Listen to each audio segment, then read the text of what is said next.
Welcome back. Thanks so much for staying with us here on the AM Report. A tumultuous meeting of the ANC's National Executive Committee over the weekend has exposed deep divisions within the governing party. One of the leaked audio recordings from that special NEC meeting questions Cyril Ramaphosa's presidency, while another asks whether the ANC could remain unscathed by the contentious step-aside resolution. Now, suspended Secretary-General Ace Magashule was kicked out of that virtual meeting after insisting that an appeal against his suspension actually keeps him in that position. Meanwhile, branches in eThekwini, the largest region of the party, have given Luthuli House 90 days to convene a special National Working Committee meeting to review Magashule's suspension. So we're asking this morning, is the governing party imploding? Let's get you some analysis on the story now from our guest, political analyst Professor Siphamandla Zondi from the University of Johannesburg this morning. Prof, I've outlined some of the big issues that have unfolded in the governing party just over the last 2 days of that NEC meeting. So, what are we to make of the things that were said in that meeting, the leaked audio recordings, and the various other issues plaguing the party at the moment? Yes, it's good. Good morning to the listeners as well. There is no secret about the fact that the ANC has ructions internally.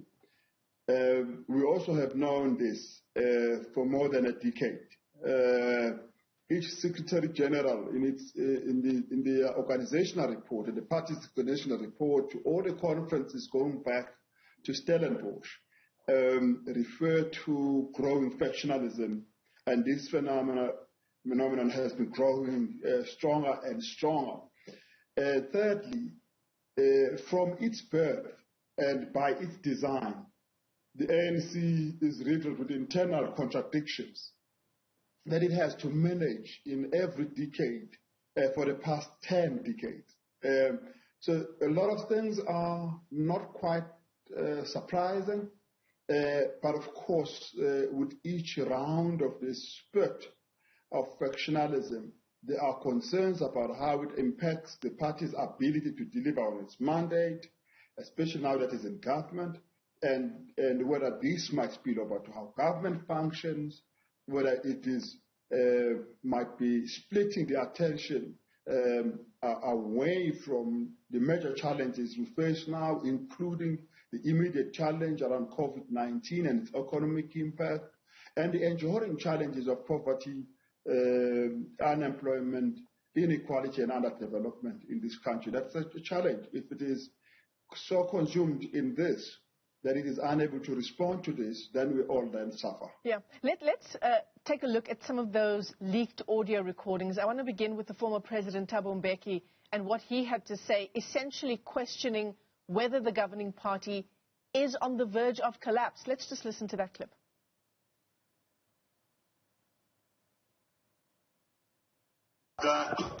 Some other comments have made similarly very really serious remarks about the state of organization.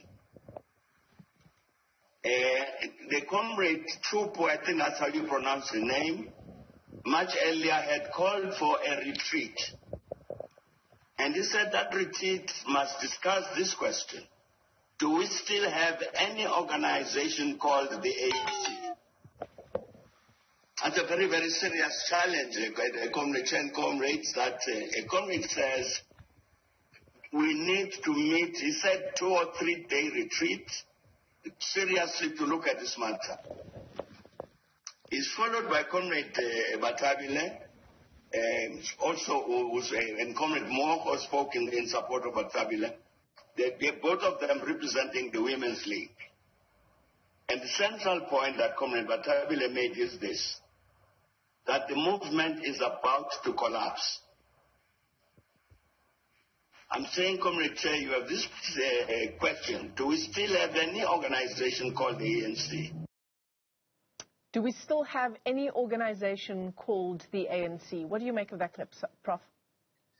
Yes, it's a serious and pointed question, and as he says, he is quoting others who have raised issues in relation to this issue.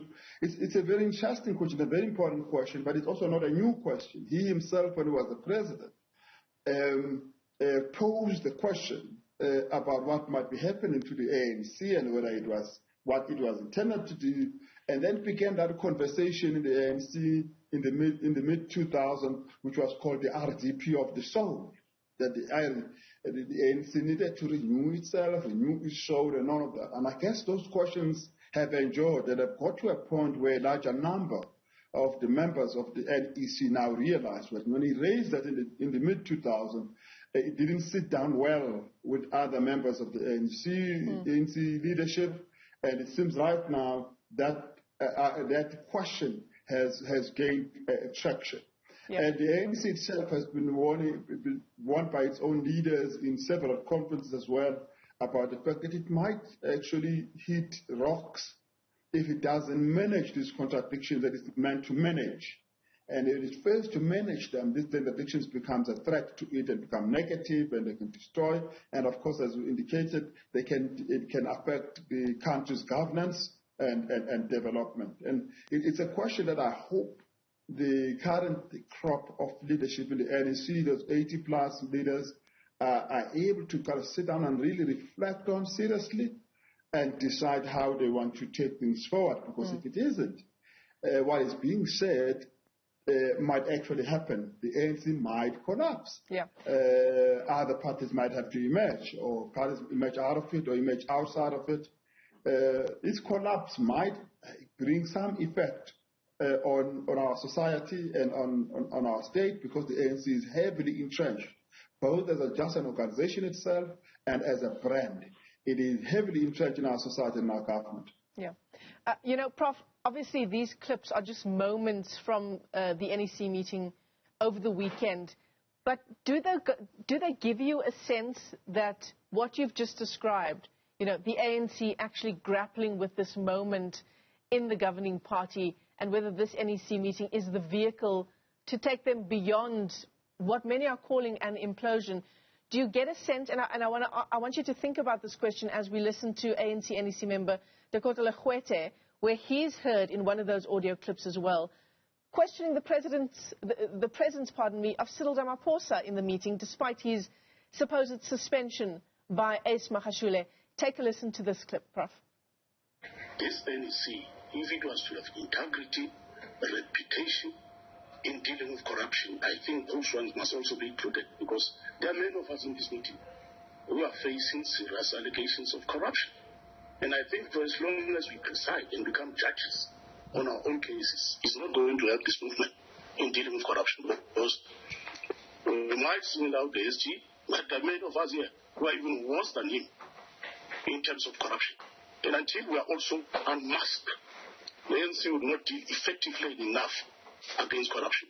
I don't want to defend the SG, I'm not his lawyer or representative, but I think it will only be fair that all corrupt elements in our movement, we must deal with them without any prejudice, favor, or any reservation.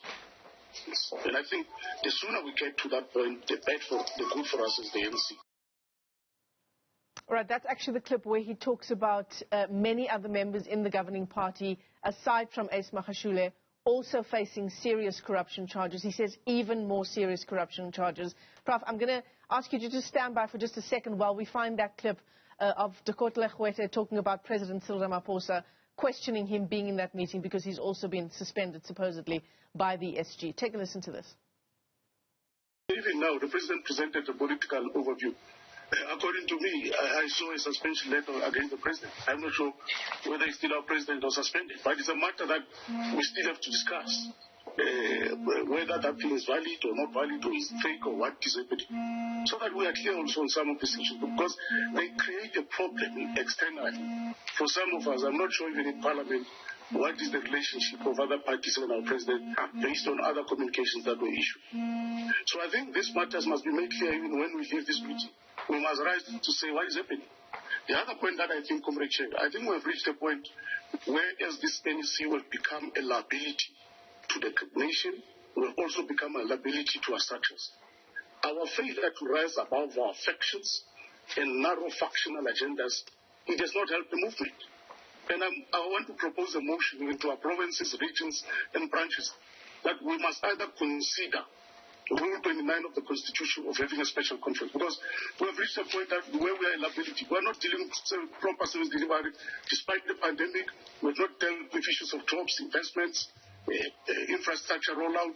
We are stuck as a nation. We are on autopilot. Prof. Zondi, you've been listening to those two clips there from Dr. Legwete. I mean, what do we read into that, besides the fact that it's incredibly messy?